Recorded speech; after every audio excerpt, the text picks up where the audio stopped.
एकीकडे स्टॉक मार्केटचे जे मेजर इंडेक्स आहे त्यांच्या दिवसेंदिवस सपोर्ट लेवल ब्रेक होत आहेत आणि मार्केट खाली येत आहे. याला टेक्निकली म्हणतात, टेक्निकल करेक्शन येत आहे प्राईजमध्ये.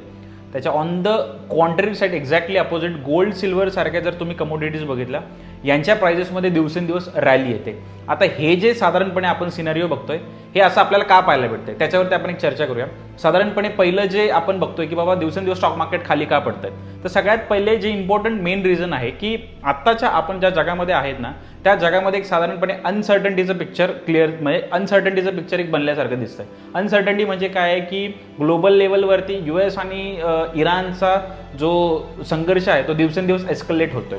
त्याच्यानंतर जर सेकंडरी बघितलं की USचे जे प्रेसिडेंट आहे मिस्टर डोनाल्ड ट्रम्प हे काय करतात, दिवसांदिवस वेगवेगळ्या राष्ट्रांवरती बाबा मी टॅरिफ लावतो अशा काहीतरी घोषणा करता आणि ती एक अनसर्टन्टी मार्केटमध्ये तयार होते. आणि अजून एक असं होतं की डॉलरच्या कंपॅरिझनमध्ये रुपया हा दिवसेंदिवस जरा वीक होतोय. सो अशा या सगळ्या मेन रिझन्समुळे ना काय होतंय की मार्केट अनसर्टन होते आणि जे बाहेरचे इन्स्टिट्यूशनल इन्व्हेस्टर्स असतात ना ते इंडियन स्टॉक मार्केटमध्ये थोडंसं स्टॉक मार्केटमध्ये सेलिंग करत आहे आणि बाहेर जाण्यासारखं एक साधारणपणे चित्र बनतंय.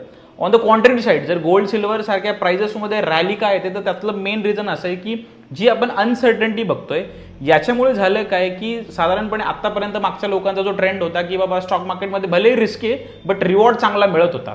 पण आता अनसर्टन्टी वाढल्यामुळे जे रिस्की इन्स्ट्रुमेंट आहे म्हणजे की स्टॉक मार्केट आहे तिकडे लोक थोडासा कानाडोळा करताय की आणि गोल्ड सिल्वर सारख्या ज्या सेफ्टी इन्स्ट्रुमेंट आहे तिकडे लोकांचा जरा जास्त कल वळाल्यासारखा दिसतोय आपल्याला.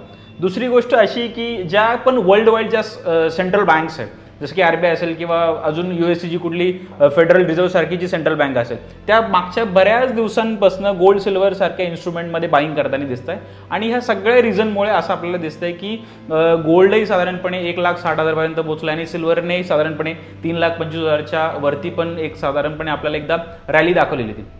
तुम्हाला काय वाटतं की आता सध्याचा जो अनसर्टन्टीचा जो सिनारिओ आहे त्याच्यामुळे गोल्ड आणि सिल्वर सारख्या ज्या सेफ इन्स्ट्रुमेंट आपण मानतोय साधारणपणे यांची अजून रॅली कुठपर्यंत होऊ शकते, एकदा कमेंट सेक्शनमध्ये नक्की सांगा.